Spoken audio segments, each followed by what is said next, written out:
Hello students, आज हम exercise 2.6 लेकर आए हैं। आप लोग आगे का अभी तक किए नहीं हैं और चेक भी नहीं कराए हैं, तो आज देखिए एक्सरसाइज 2.6। यहाँ पे आपको डिवाइड करना है। डिवाइड में सबसे पहले ये देखिए कि आपको ऐसे नंबरों से डिवाइड करना है जिसमें 10 आता हो, 100 आता हो, 1000 आता हो डिवीज़र आपका। तो आपको बहुत ही सिंपल तरीके से डिवाइड कर लेना है इसको।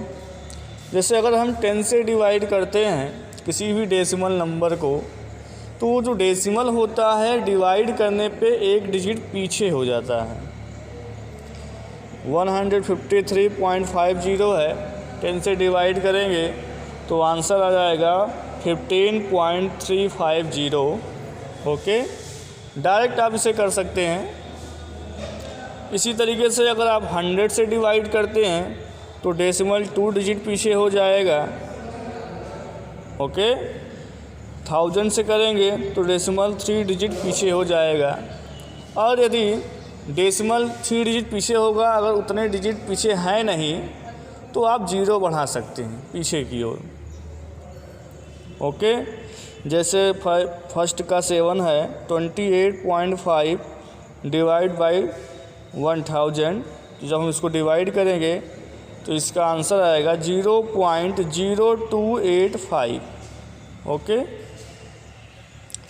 क्वेश्चन नंबर 2 में भी डिवाइड ही है, लेकिन यहाँ पे आपका अलग ही नंबर है। आप पहले वाले की तरह इसको डिवाइड नहीं कर सकते। तो आपको यहाँ पे डेसिमल में ये भी है, तो सीधे सीधे आपको डिवाइड का जो रूल है उस तरीके से ही करेंगे। और जब आप डिवाइड करेंगे तो डेसिमल को ध्यान देंगे। डेसिमल अगर शुरू में ही है तो आप पहले क्वाइसेंट में डेसिमल लगा देंगे 0 पॉइंट करके, उसके बाद आप नंबर नोट करके डिवाइड करेंगे। ओके, यदि डेसिमल डिजिट्स कुछ डिजिट के बाद है, जैसे दूसरा सेकंड का सेकंड देखिए 117.6/21, तो आप जब तक डिवाइड कर रहे हैं, अगर जिस नंबर को आपको नीचे उतारना है वो डेसिमल के बाद है, तो आपके क्वाइसेंट में पहले डेसिमल नोट हो जाएगा, उसके बाद वो नंबर आप उतार सकते हैं। बस यही अंतर है, बस हो गया, और ज़्यादा है नहीं। ओके, समझ गए? आप इस तरीके से डिवाइड कर सकते हैं। बाकी डिवाइड का प्रोसेस सेम है, जैसे आप डिवाइड करते हैं वैसे ही करना है आपको। तीसरे में भी वही चीज़ डिवाइड है, थोड़ा नंबर ज़्यादा बड़ा हो गया है, डेसिमल में कुछ आ गए हैं। तो देखिए बच्चों, जिसमें होल नंबर है उससे तो आप डिवाइड कर सकते हैं आसानी से, लेकिन जिसमें डेसिमल में आ गया, जैसे क्वेश्चन नंबर 3 का 4, 76/0.019। तो जब हम इसको डिवाइड करेंगे तो सबसे पहले हमें डेसिमल जिससे डिवाइड करना है उसका डेसिमल हटाना पड़ता है। तो डेसिमल हटाने के लिए हमें 0.019 को डेसिमल को आगे ले जाना होगा। अगर हम इधर से आगे ले जाएंगे तो ये आएगा लगभग 19.0, यानी आपको 3 डिजिट आगे ले जाना है डेसिमल को। अगर ये 3 डिजिट आगे जाएगा तो जो आपका डिविडेंड है 76, उसमें भी 3 0 बढ़ जाएगा। तो आपका डिवीज़र आ गया 19 और ये डिविडेंड आ गया 7600। अब आप इसे डिवाइड कर सकते हैं। इसका प्रोसेस ये है कि आपको 76 और 0.019 में 1000 से मल्टीप्लाई किया फ्रैक्शन में लिखकर इसे, और मल्टीप्लाई करने पे नीचे वाले का डेसिमल जो था वो हट गया और ऊपर वाले में आपका 3 0 बढ़ गया। अब आप इसे आसानी से डिवाइड कर सकते हैं। ओके, समझ गए?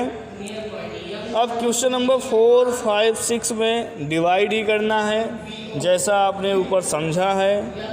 ओके, जैसे 4 में ये है, each side of a regular polygon is 2.5 centimetre in length. The perimeter of the polygon is 12.5 centimeter. How many sides does the polygon have? यानी एक रेगुलर पॉलीगॉन है जिसका हर एक साइड 2.5 सेंटीमीटर लेंथ का है। उस पॉलीगॉन का जो पेरीमीटर है वो 12.5 सेंटीमीटर है। तो पूछ रहा है पॉलीगॉन में कितने साइड्स हैं, तो आपको डिवाइड करना है, ठीक है। पेरीमीटर आपका ऊपर रहेगा और एक साइड आपका नीचे रहेगा, नीचे वाले से डिवाइड होता है, तो आपको 2.5 से डिवाइड करना है 12.5 को। डिवाइड करने से पहले आपको डेसिमल हटाना पड़ेगा। अगर आप 2.5 जब आप फ्रैक्शन में लिखेंगे 12.5 अपान 2.5 इस प्रकार लिखेंगे, तो ऊपर नीचे आपको 10 से मल्टीप्लाई करना पड़ेगा, जिससे आपका डेसिमल हट जाए। यानी मल्टीप्लाई में हमने आपको बताया था डेसिमल आगे की ओर चलता है और डिवाइड में पीछे की ओर चलता है। 10 से करेंगे तो आपका आ जाएगा 125 अपान 225। अब 125 को 25 से डिवाइड कर दीजिए, तो आपका आंसर आ जाएगा 5।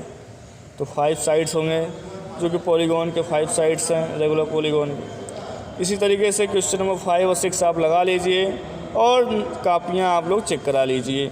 ओके।